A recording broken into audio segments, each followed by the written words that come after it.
नमस्कार, जोहार। मेरा नाम है जितेंद्र और आप देख रहे हैं जेडी मीडिया। चलिए जानते हैं झारखंड की 25 बड़ी खबरों को। तो वहीं पहली बड़ी खबर जम के आ रही है। झारखंड के 30 लाख सूखा प्रभावित किसानों को मिलेंगे 3500 रुपये।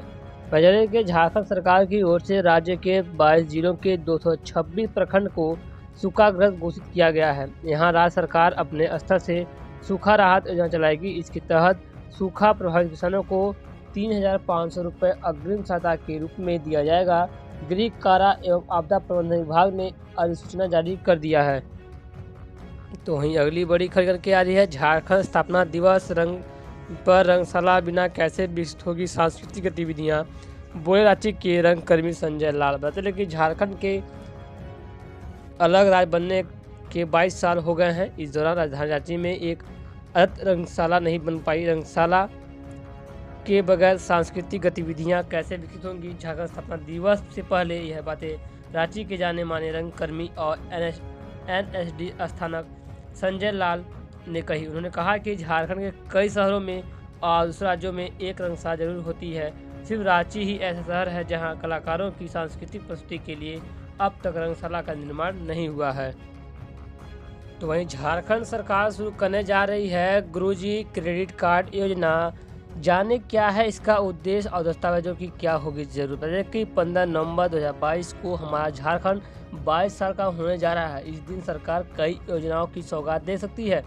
जानकारों के मुताबिक मानते हो इस दिन सरकार गुरुजी क्रेडिट कार्ड योजना भी शुरू करने के जा रही है। इस योजना के माध्यम से छात्रों को शिक्षा प्राप्त करने के लिए ऋण उपलब्ध करवाया जाएगा, जिसके तहत लाभुकों को बैंकों की ब्याज की रकम अदा नहीं करनी होगी। आपको बता दें कि वित्तीय वर्ष 2022 और 23 के लिए 26 करोड़ 13 लाख रुपए शिक्षा के लिए प्रावधान किए गए हैं। क्या है इसका उद्देश्य। प्रदेश सरकार की इस योजना का उद्देश्य छात्रों को उच्च शिक्षा में मदद करना और दूसरों पर निर्भरता को खत्म करना। और कई बार ऐसे देखा जाता है कि कई छात्र आर्थिक समस्याओं के कारण उस शिक्षा से वंचित रह जाते हैं। ऐसे मामले में कई बार देखने को मिलता है कि छात्र बैंक के पास लोन लेने तो जाते हैं, लेकिन किसी कारणवश उनका लोन अप्रूव नहीं हो पाता। इसके अलावा यह योजना राज्य के युवाओं के लिए रोजगार के अवसर भी बढ़ाएगा। दोस्तों, बात करें दस्तावेजों को लेकर के, बताते कि आवेदक को झारखंड का स्थायी निवासी होना जरूरी है। आवेदन करते समय आवेदक के पास आधार कार्ड, निवास प्रमाण पत्र, आय प्रमाण पत्र, आयु प्रमाण पत्र होना जरूरी है। साथ ही साथ 2 पासपोर्ट साइज फोटो भी संलग्न करना जरूरी है। आवेदन करते समय इस बात का ध्यान रखना जरूरी है कि आपके द्वारा उपलब्ध कराई गई जानकारी सही है या नहीं।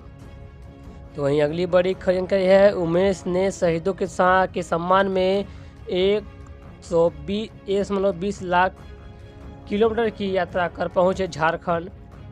चले कि आपको 14 फरवरी 2019 को पुलवामा में हुए हमले के बाद देश भर में सैनिकों की शहादत को लेकर शोक व्यक्त किया जा रहा था, जबकि देश सेवा की भावना ले औरंगाबाद संभाजी नगर महाराष्ट्र के उमेश गोपीनाथ जाधव ने इन वीर शहीदों की मिट्टी से जुड़ने के प्रण लिया।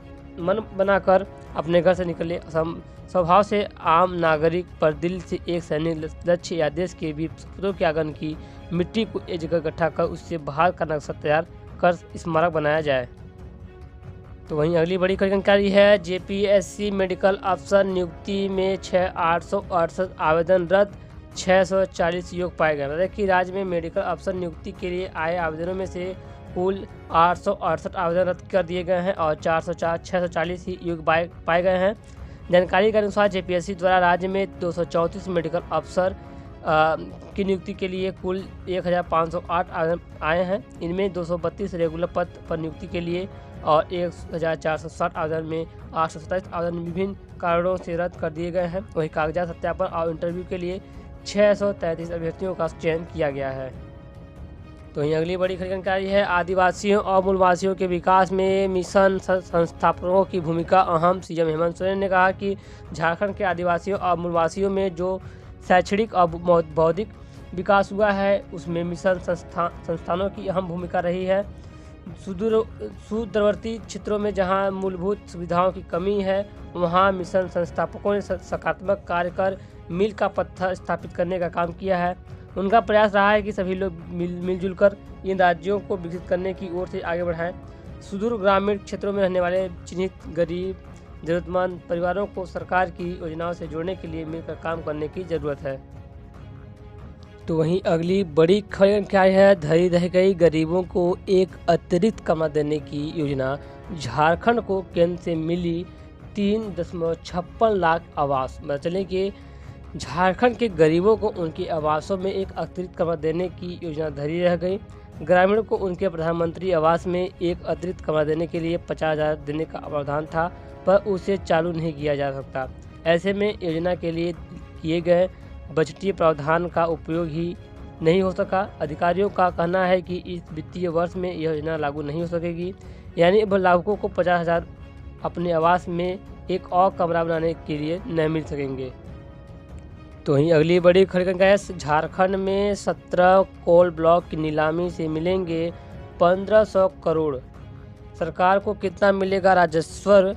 राज्य के कोल मंत्रालय ने कॉमर्शियल माइनिंग के तहत 11 राज्यों के 141 कोल ब्लॉक की नीलामी के छठे दौर की प्रक्रिया 3 नवंबर से शुरू की है। इसमें झारखंड के 17 कोल ब्लॉक शामिल हैं। नीलामी के लिए बोलीदाताओं से 30 दिसंबर तक बोली आमंत्रित की गई है। तकनीकी बोलियां 2 जनवरी 2023 को खोली जाएंगी। तकनीकी बोलियों की जांच 3 से 23 जनवरी तक होगी। ई नीलामी की प्रक्रिया 24 जनवरी से 6 फरवरी 2023 तक चलेगी।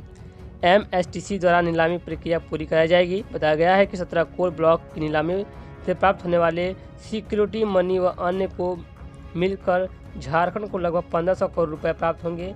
वही यदि 17 कोल ब्लॉक नीलामी के बाद ऑपरेशनल हो जाए तो राज्य सरकार के राजस्व में भारी इजाफा हो जाएगा। प्रत्येक वर्ष लगभग 4000 करोड़ रुपए अतिरिक्त राजस्व की वृद्धि होगी। खान विभाग को इस नीलामी का इंतजार है। गौरतलब है कि पिछले वर्ष खान विभाग को कुल राजस्व के रूप में लगभग 88,000 करोड़ रुपए मिले थे। तो वहीं अगली बड़ी खबर जानकारी है, RSS व हिंदूवादी संगठनों के शीर्ष नेता PFI के निशाने पर झारखंड में अलर्ट। जैसे कि RSS और हिंदूवादी संगठनों से जुड़े शीर्ष नेता PFI के निशाने पर हैं। सेंट्रल एजेंसी से यह जानकारी मिलने के बाद पुलिस मुख्यालय स्पेशल ब्रांच ने सभी SP को इंटेलिजेंस रिपोर्ट भेजकर अलर्ट किया है। रिपोर्ट में इस बात का उल्लेख किया गया कि प्रतिबंध लगने के बाद PFI नेतृत्व विहीन हो गया है। संगठन में मझोले स्तर के नेता पुलिस और दूसरी एजेंसियों के डर से एक दूसरे से बात नहीं कर सकते हैं। तो वहीं अगली बड़ी खबर जानकारी है, झारखंड के विश्वविद्यालय व कॉलेजों में काम कर रहे लोगों के लिए खुशखबरी, मिलेगा 7वें वेतनमान का लाभ। बदले के झारखंड में विश्वविद्यालय और कॉलेजों में कार्यरत और सेवानिवृत्त शिक्षकेतर कर्मियों को राज्य सरकार ने 7वें वेतनमान का लाभ देने का निर्णय लिया है। उच्च व तकनीकी शिक्षा विभाग द्वारा तैयार प्रस्ताव को वित्त विभाग से स्वीकृति मिल गई है। इससे संबंधित प्रस्ताव को कैबिनेट की बैठक में स्वीकृति दिलाने की तैयारी की जा रही है। 7वें वेतनमान का लाभ 1 जनवरी 2016 से मिलेगा, जबकि वास्तविक लाभ अधिसूचना जारी होने की तिथि से मिलेगा। कर्मचारियों के 7वें वेतनमान में 2016 से अब तक की बकाया राशि भुगतान में किसी प्रकार के भत्ते को शामिल नहीं किया जा रहा है, जबकि 7वां वेतनमान राज्यकर्मियों की तरह हर कर्मचारी की बेसिक व DA के 257 गुना के आधार पर तय किया जा रहा है। इससे छठे वेतनमान के आधार पर हर कर्मी को लगभग 20 से 25% राशि की बढ़ोतरी का लाभ मिलेगा। इधर कर्मचारी सेवानिवृत्ति उम्र सीमा 60 से बढ़ाकर 62 वर्ष करने की भी मांग कर रहे हैं, लेकिन राज्य सरकार ने फिलहाल इस पर कोई निर्णय नहीं लिया है। तो वहीं बात कर ली अगली बड़ी खबर को लेकर के, तो झारखंड में शराब से अक्टूबर तक 1050 करोड़ ही मिले, लक्ष्य से 250 करोड़ कम। बचने के शराब के व्यापार की मौजूदा व्यवस्था से झारखंड को मुनाफा होता नहीं दिख रहा है। इससे लगातार आर्थिक नुकसान हो रहा है। जानकारी के अनुसार वित्तीय वर्ष के 6 माह बाद शराब की बिक्री के निर्धारित लक्ष्य का आधा राजस्व भी सरकारी खजाने में नहीं आया। 31 अक्टूबर तक 1050 करोड़ रुपए प्राप्त हुए हैं। वित्तीय विभाग ने वर्ष 2022 और 2023 के लिए शराब से मिलने वाले राजस्व का लक्ष्य 2500 करोड़ रुपए निर्धारित किया है।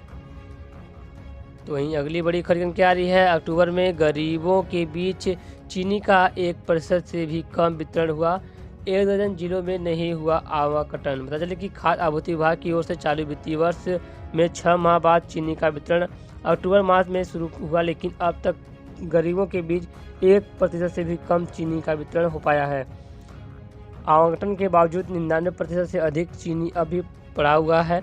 सरकार की ओर से अब तक जिलों में 16,31,142 किलोग्राम चीनी का आवंटन किया गया है। इसमें 15,973 किलोग्राम चीनी बांटी जा सकेगी। तो वहीं अगली बड़ी खबर है आयकर छापे की शुरुआती जांच में ही 100 करोड़ से अधिक के अघोषित निवेश व लेनदेन का पता चला। पता चले कि आयकर विभाग की ओर से 4 नवंबर को झारखंड के 2 विधायक समेत कोयला कारोबारी व अन्य के 50 से अधिक ठिकानों पर की गई छापेमारी के दौरान 100 करोड़ रुपए से अधिक के अघोषित निवेश और लेन देन से संबंधित जानकारी मिली है। छापामारी में 2 करोड़ रुपए से अधिक नकद राशि जब्त की गई है। साथ ही अघोषित आमदनी का सेल कंपनियों के जरिए निवेश किए जाने के मामले भी पकड़े आए हैं। इसके अलावा 16 बैंक लॉकर के संचालक पर रोक लगा दी गई है। छापामारी में मिले दस्तावेज की जांच अभी जारी है। केंद्रीय प्रत्यक्ष कर बोर्ड ने मंगलवार को प्रेस विज्ञप्ति जारी करने की जानकारी दी थी। तो वहीं अगली बड़ी खबर जानकारी है पलामू में ट्रेन की झपेट में आने से एक व्यक्ति का पैर कटा, MMCH में भर्ती। पता चले कि मेदिनीनगर से रेडमा ओवरब्रिज के पास ट्रेन की झपेट में आने से अधेड़ व्यक्ति का पैर कट गया। उसे गंभीर अवस्था में MMCH में भर्ती कराया गया है, जहां उनका इलाज चल रहा है। तो ये अगली बड़ी खबर निकल के आ रही है कोडरमा के मरकच्चो में मोबाइल दुकान में चोरी का खुलासा, नाबालिग से 6 गिरफ्तार। पता है कि मरकच्चो कोडरमा जिला अंतर्गत मरकच्चो थाना क्षेत्र के बरियाडी स्थित वृंदावन टेलीकॉम में 2 सप्ताह पूर्व हुए लाखों के मोबाइल चोरी था। उसके पूर्व हुए एक बाइक की चोरी के मामले का पुलिस ने खुलासा किया है। पुलिस ने चोरी किए सभी सामान को बरामद करते हुए इस मामले से संबंधित 2 नाबालिग समेत 6 लोगों को गिरफ्तार किया है। इसमें बरियाडी निवासी दीपक कुमार एवं बिड्डू कुमार, हिरोडी थाना क्षेत्र के रेम्बा निवासी उपेंद्र कुमार एवं कुंदन कुमार के नाम शामिल है। साथ ही पुलिस ने मामले में सलीमत राज धवनवार निवासी 2 नाबालिग को भी गिरफ्तार किया है।